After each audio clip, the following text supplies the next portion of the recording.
La clase de hoy estudiaremos a la tripanosomiosis, que es una enfermedad parasitaria causada por un protozoario y que es transmitida por un vector. Es la segunda parasitosis transmitida por vector de las tres que veremos. La primera fue el paludismo y la tercera será la leishmaniosis. La tripanosomiosis es una zoonosis, es decir, es una enfermedad que puede ser transmitida de los animales al hombre y viceversa.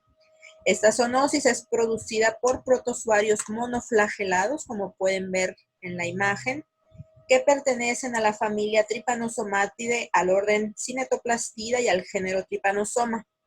Esta enfermedad es transmitida por insectos que se alimentan de la sangre del hombre y de una gran cantidad de animales más.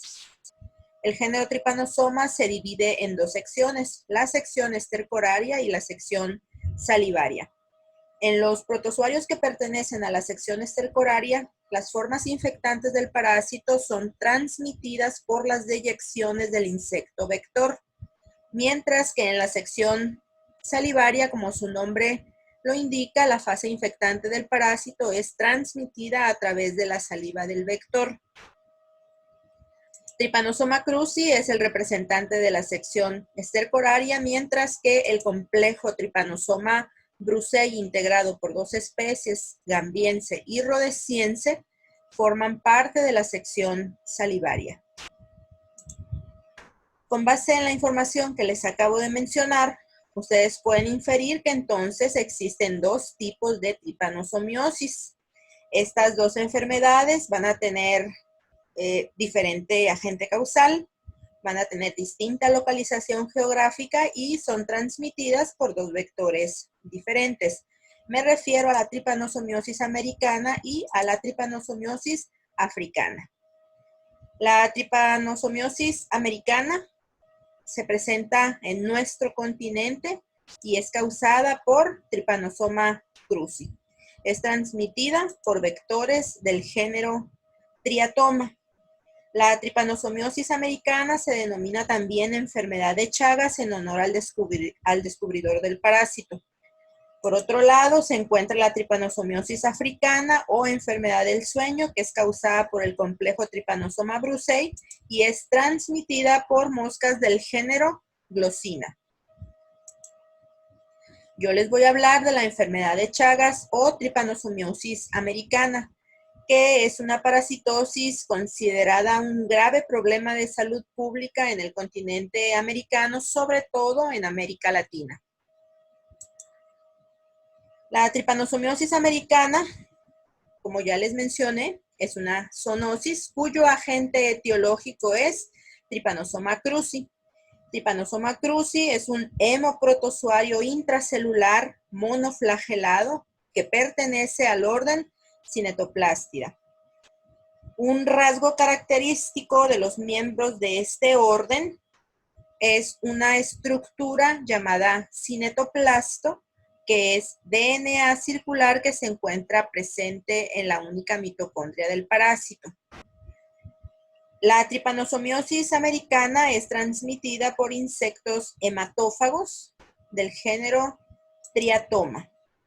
Estos insectos son conocidos comúnmente como chinches besuconas, hociconas, chinches de Compostela, pinchuca, entre otros nombres. La tripanosomiosis americana o enfermedad de Chagas afecta a diferentes órganos, especialmente corazón y sistema digestivo. El médico e investigador brasileño Carlos Chagas destaca en la historia de la medicina tropical por ser el único investigador que ha descrito una nueva enfermedad infecciosa en todos sus aspectos. Chagas descubrió al parásito causante, al vector transmisor, definió el ciclo de vida del parásito y sus reservorios naturales, así como a la enfermedad misma. Fue en 1908 cuando descubrió al parásito y al año siguiente, en 1909, lo identificó como causante de la infección que padecía una niña de 2 años. Chagas descubrió que el parásito estaba presente también en el intestino de un insecto conocido en América con diferentes nombres, entre ellos chinche besucona, porque pica a sus víctimas en la cara mientras duermen. Chagas creyó que la principal vía de transmisión de la infección era la picadura del triatoma. En realidad, la transmisión se produce a través de las heces del insecto, el cual defeca en la piel de la víctima mientras se alimenta de su sangre. Obviamente, esto no resta importancia a los logros de Chagas. Después de identificar al patógeno como una nueva especie de tripanosoma, le dio el nombre de Trypanosoma cruzi en honor al gran científico brasileño Osvaldo Cruz, quien fue su jefe y mentor. La tripanosomiasis americana fue llamada enfermedad de Chagas en su honor. En cuanto a la epidemiología, se ha estimado que existen en promedio 20 millones de personas con la parasitosis en América Latina y alrededor de 100 millones están en riesgo de contraer esta parasitosis. De las personas infectadas, del 10 al 40% presentan manifestaciones clínicas de la enfermedad. Cerca del 40% de ellas desarrollan lesiones cardíacas crónicas y digestivas irreversibles. En América Latina, la enfermedad de Chagas es la cuarta causa de morbilidad entre las enfermedades infecciosas y la tercera entre las 8 principales enfermedades infecciosas tropicales. Se calcula una incidencia de 200,000 nuevos casos por año, con 50,000 muertes en nuestro continente. Actualmente la enfermedad de Chagas es uno de los mayores problemas de salud pública en América Latina. Afecta a los habitantes de 16 países del continente que coinciden con el área de distribución de los insectos transmisores, los cuales están perfectamente bien adaptados a las viviendas humanas. La enfermedad de Chagas es endémica en América Latina con una distribución que va desde México hasta el sur del continente. Se estima que el 15% de la población total de estos países se encuentra afectada. En México, Oaxaca, Chiapas, Veracruz, Michoacán, Guerrero, Tabasco y Quintana Roo son los estados más afectados por la enfermedad de Chagas. En nuestro país, esta enfermedad actualmente se encuentra completamente desatendida por parte del sector salud. Prueba de ello son los nulos registros de enfermos en la clínica y la nula vigilancia del vector por parte de este sector. Es una enfermedad subestimada, ya que solamente el 5% de los infectados presenta síntomas, además de que la población no demanda atención para esta enfermedad. La enfermedad de Chagas se encuentra asociada a la pobreza y a las malas condiciones de vivienda. Se localiza ampliamente distribuida en las áreas rurales de México y en las zonas marginadas de las grandes ciudades. Esta enfermedad, más que ninguna otra, está íntimamente ligada con el desarrollo económico y social.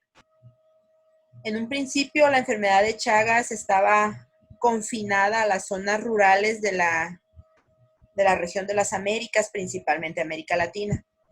Sin embargo, debido principalmente a la mayor movilidad de la población en los últimos años, la mayoría de las personas infectadas han pasado a vivir a entornos urbanos y la enfermedad se ha ido detectando cada vez más en los Estados Unidos, en Canadá, en muchos países europeos, en algunos africanos, del Mediterráneo oriental y del Pacífico occidental.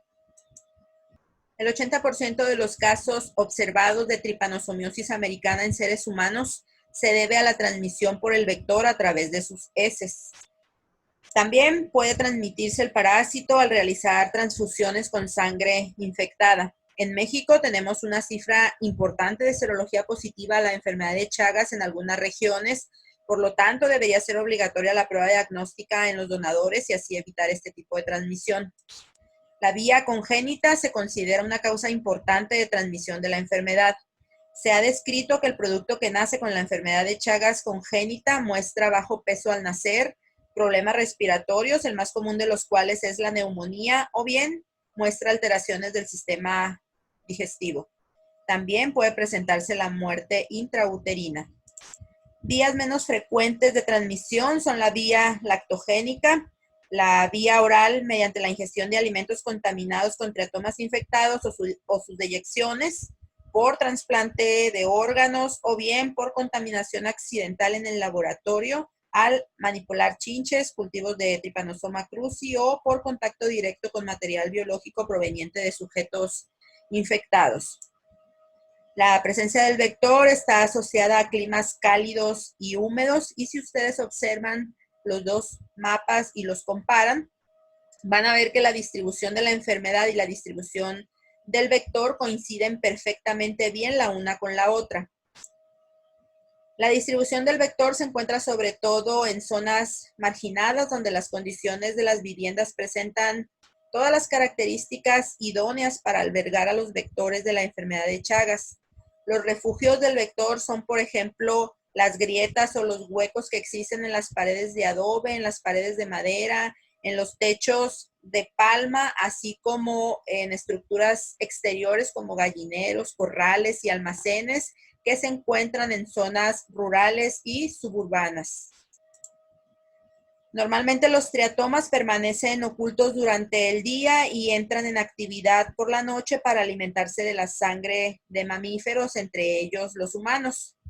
En general, pican en zonas expuestas de la piel como la cara, principalmente en las ventanas nasales, las comisuras de la boca o el ángulo palpebral. La transmisión se facilita por el hábito del vector de deyectar inmediatamente después de alimentarse y defecar cerca de la picadura. Los parásitos penetran en el organismo cuando la persona picada se frota instintivamente y empuja las heces hacia la picadura, hacia los ojos, la boca o alguna lesión cutánea abierta. También el mismo vector podría arrastrar al parásito con sus patas hacia esos sitios. El vector domiciliario común en el cono sur del continente es Triatoma infestans. En México tenemos varias especies de triatomas. Las de mayor importancia son Triatoma palliripenis, Triatoma barberi y Rotmius prolixus.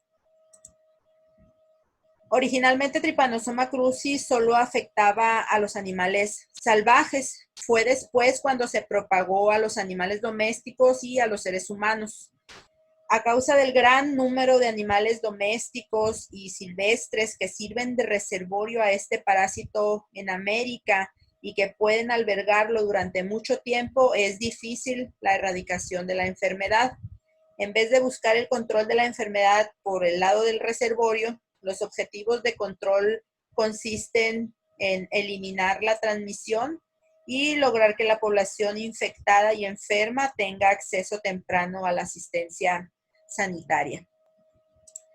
Trypanosoma cruzi presenta tres fases principales en su ciclo de vida, que son el tripomastigote, el amastigote y el epimastigote.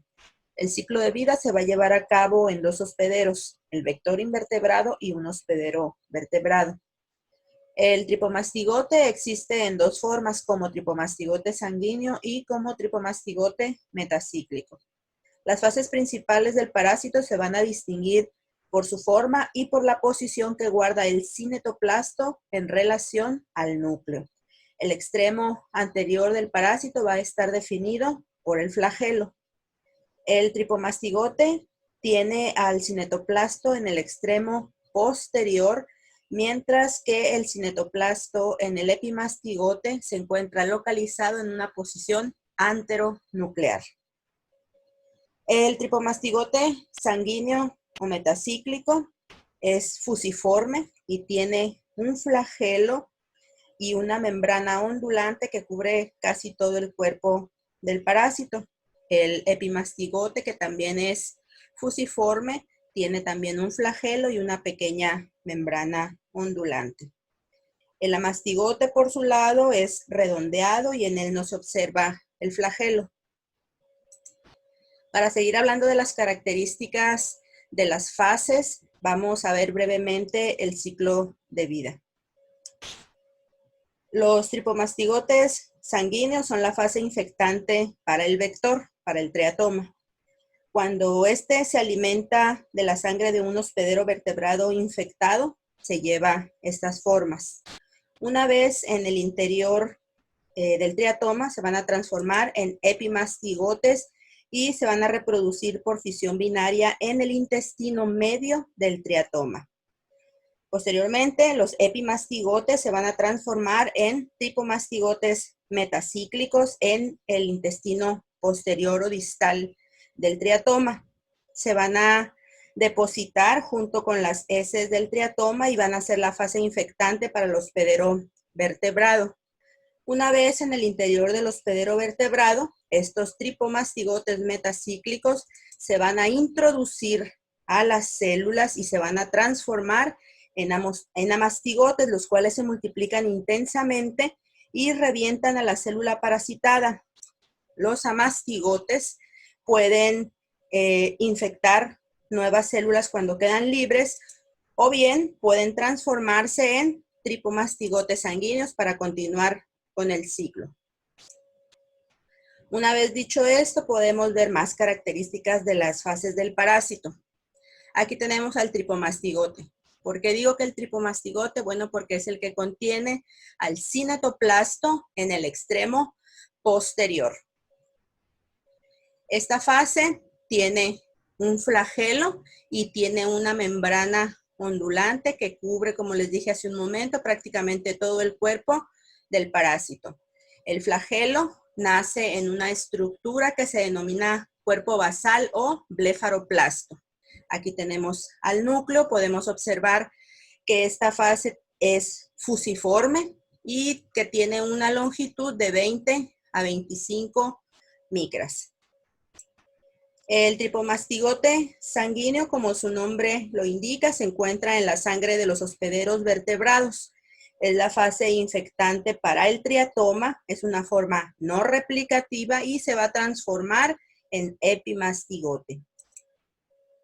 El tripomastigote metacíclico, por su parte, se encuentra en el intestino posterior o distal del vector y es la fase que sale con las heces del triatoma. Esta fase es infectante para el hombre y para otros animales. Va a penetrar por las mucosas del hospedero y va a infectar sus células. El tripomastigote metacíclico no es una fase replicativa y dentro de la célula del hospedero se va a transformar en un amastigote. Aquí tenemos al epimastigote y la característica es que el cinetoplasto se encuentra localizado, se dice que anteronuclearmente, porque está en la parte o en el extremo anterior con relación al núcleo. Esta fase también tiene un flagelo, pero tiene una membrana ondulante pequeña, la cual hace que esta fase sea menos móvil con relación a los tripomastigotes. También tiene su cuerpo basal o blefaroplasto. También es fusiforme y su longitud es de 20 a 25 micras. Esta fase deriva del tripomastigote sanguíneo. Se va a encontrar en el intestino medio del triatoma. Se va a multiplicar profusamente en el intestino del vector para dar lugar a los tripomastigotes metacíclicos. Aquí tenemos a las dos fases para que observen claramente la diferencia entre ellos. Lo más notable es la membrana ondulante en el tripomastigote, que es mucho más larga y que cubre la totalidad del cuerpo del parásito. Otra característica importante es la posición del cinetoplasto. Aquí se encuentra en el extremo posterior, mientras que aquí se encuentra de manera anteronuclear. Así es como se ven en realidad las fases de tripomastigote y epimastigote en una tinción. Vemos la posición posteronuclear del cinetoplasto en el tripomastigote y la localización anteronuclear en el epimastigote. Estas son diferentes tinciones, pero de solamente tripomastigotes sanguíneos podemos ver a los glóbulos rojos y nuevamente el núcleo del parásito y el cinetoplasto en el extremo posterior Se ve aquí, por ejemplo, claramente la membrana ondulante del tripomastigote. Estas son tinciones de epimastigotes que se recuperaron del intestino medio de los triatomas. Nuevamente vemos al cinetoplasto localizado en el extremo anterior del parásito con relación al núcleo, es decir, en localización anteronuclear. El amastigote es una fase intracelular y es la única forma replicativa en los vertebrados, ya que los tripomastigotes no son capaces de multiplicarse en la sangre. Sabemos ya que el amastigote deriva de un tripomastigote metacíclico. Este tiene una forma esférica y mide alrededor de 2 micras de diámetro. En esta imagen observamos a los amastigotes en el interior de las células. Las células que son preferentemente infectadas por este parásito pueden ser las células fagocíticas o las células musculares, aunque hay una amplia variedad de células que pueden ser infectadas. Como pueden observar, el amastigote se va a reproducir al interior de la célula de manera intensa, formando verdaderos nidos de amastigotes al interior de estas células, a las cuales puede reventar por la gran cantidad de parásitos. Debido a que Trypanosoma crucis se divide en los dos hospederos de manera asexual, no podemos hablar de un hospedero definitivo y de uno intermediario. Por eso es que hablamos de un hospedero vertebrado y de uno invertebrado, que es el insecto transmisor o vector. Ahora sí, vamos con el ciclo biológico. El ciclo de Trypanosoma crucis se inicia cuando un triatoma succiona tripomastigotes sanguíneos de un hospedero vertebrado infectado. Estos tripomastigotes sanguíneos se van a transformar en epimastigotes en el intestino medio del vector. Luego, el epimastigote se va a multiplicar asexualmente por fisión binaria. El epimastigote va a migrar al intestino posterior del triatoma y se va a transformar en un tripomastigote metacíclico. Estos tripomastigotes metacíclicos se van a eliminar con las heces y son la fase infectante para el hospedero vertebrado. Entonces, los tripomastigotes metacíclicos van a penetrar al hospedero. Van a infectar las células, principalmente las musculares, las fagocíticas y otras. Se van a transformar en amastigotes, los cuales se van a multiplicar al interior de la célula extensamente por fisión binaria. El amastigote intracelular puede diferenciarse dentro de la célula a tripomastigote y mecánicamente puede provocar la lisis celular y su liberación a la circulación sanguínea. Los amastigotes también pudieran romper a la célula debido a su gran cantidad, volver a invadir células o bien transformarse rápidamente en tripomastigotes en la circulación, diseminarse por todo el organismo vía sanguínea, pudiendo invadir cualquier célula nucleada. El ciclo biológico se va a completar cuando el triatoma se alimente de la sangre del hospedero con tripomastigotes sanguíneos y adquiera al parásito. Aquí tenemos el ciclo completo de Trypanosoma crucis en los dos hospederos, el hospedero vertebrado y el hospedero invertebrado. Vemos que el triatoma infectado deposita tripomastigotes metacíclicos junto con sus heces. Estos van a penetrar al hospedero vertebrado, van a invadir las células, se van a transformar en amastigotes y se van a reproducir intensamente por fisión binaria. Estos amastigotes pueden reventar a la célula, quedar libres e infectar nuevas células o bien transformarse rápidamente en tripomastigotes sanguíneos para diseminarse e infectar células de otros tejidos. También los amastigotes intracelulares pueden diferenciarse al interior de la célula en tripomastigotes y estos mecánicamente van a romper a la célula para entrar a la circulación, diseminarse e infectar nuevas células. Cuando los tripomastigotes se encuentran en la sangre, pueden ser succionados por los triatomas cuando estos se alimentan. Una vez en el intestino medio del vector, se transforman en epimastigotes que se reproducen por fisión binaria. Luego avanzan al intestino posterior o distal del triatoma, se transforman en tripanosomas metacíclicos que van a salir con las heces del triatoma para continuar con el ciclo. Aún no se conocen a ciencia cierta los mecanismos de daño de Trypanosoma cruzi. Se cree que el daño principal está mediado por el daño directo que produce el parásito al invadir a las células del hospedero con el consecuente proceso inflamatorio localizado. Sabemos que el tripomastigote metacíclico ingresa por las mucosas, se introduce a las células fagocíticas, también a las musculares, adiposas, epiteliales, etc. Se multiplica como amastigote. Este puede madurar a tripomastigote que rompe a la célula y provoca daños inflamatorios. Se pueden causar daños irreversibles en los órganos afectados, sobre todo en corazón y órganos del sistema digestivo como esófago y colon. Con el tiempo, las zonas afectadas se van a ver extendidas y las células del sistema nervioso periférico encargadas de inervar a estos órganos también se van a ver comprometidas, lo cual va a conducir a alteraciones que se observan en la fase crónica de la enfermedad.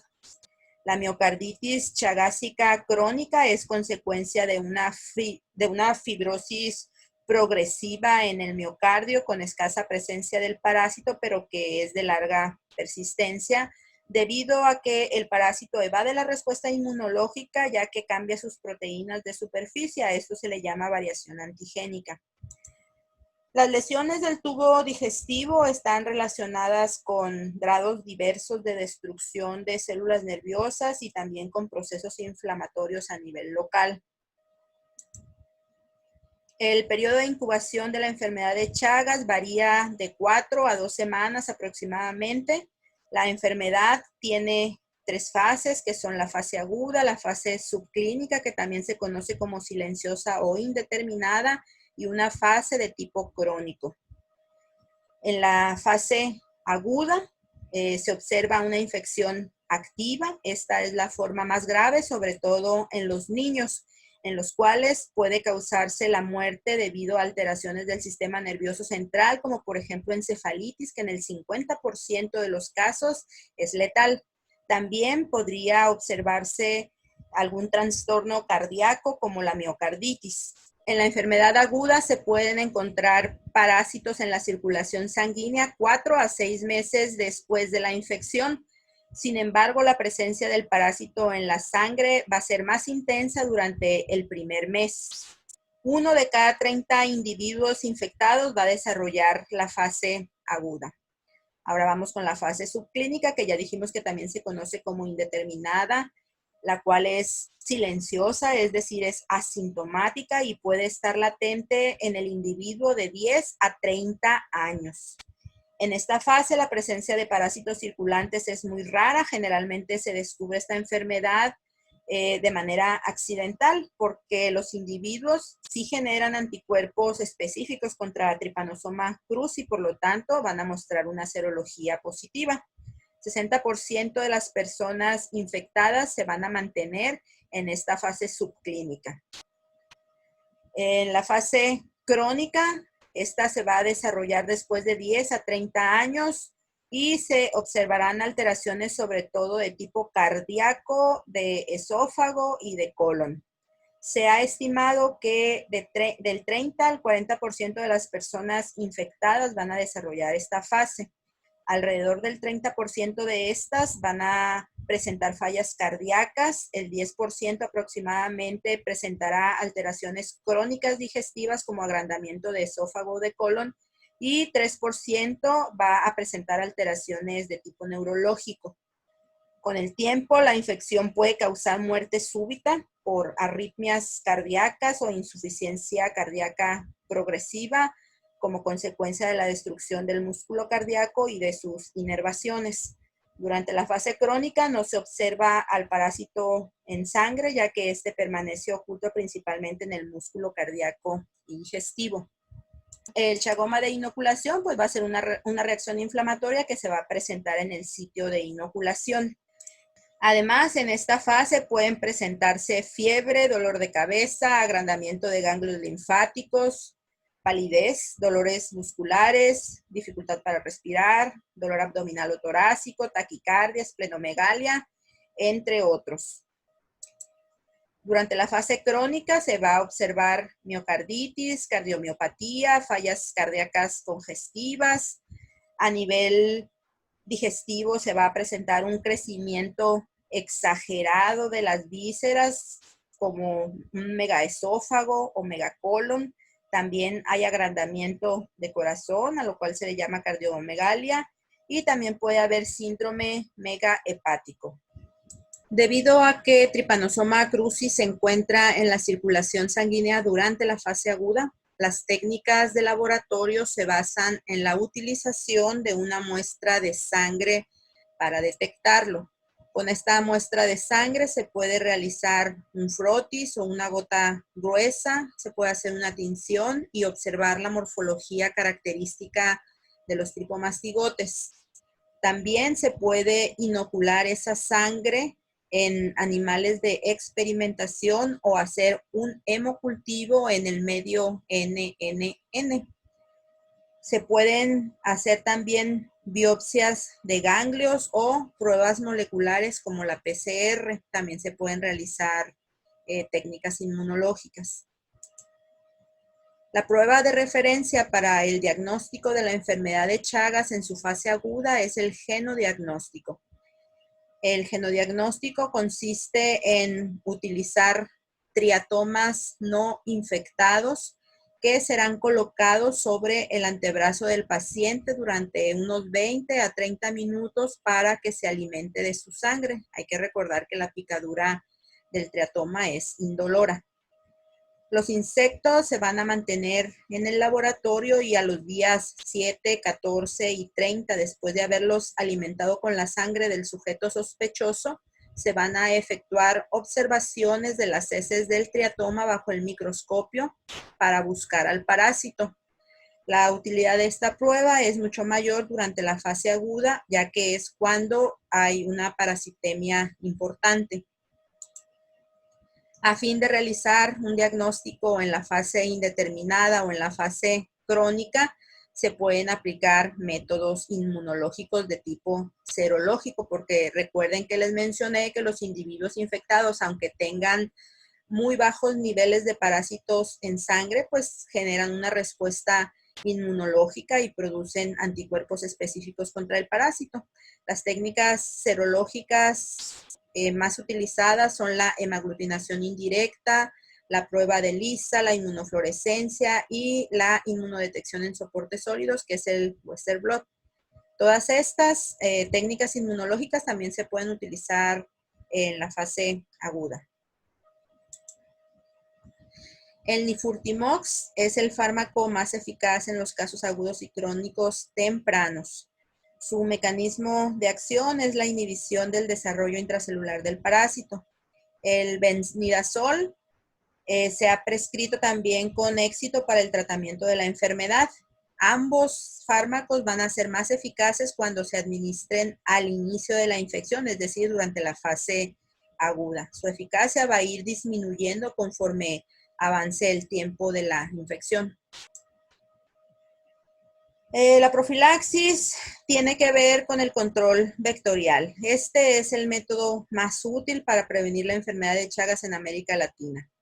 La detección del parásito en la sangre de los donadores sería muy importante para prevenir la infección por transfusiones sanguíneas o en el trasplante de órganos. La detección y el tratamiento de niñas y mujeres en edad de procrear que estén infectadas es fundamental para evitar la transmisión por vía congénita. Mejorar la vigilancia epidemiológica por parte del sector salud y el tratamiento de los sujetos infectados también es fundamental para evitar los desenlaces fatales que produce esta enfermedad.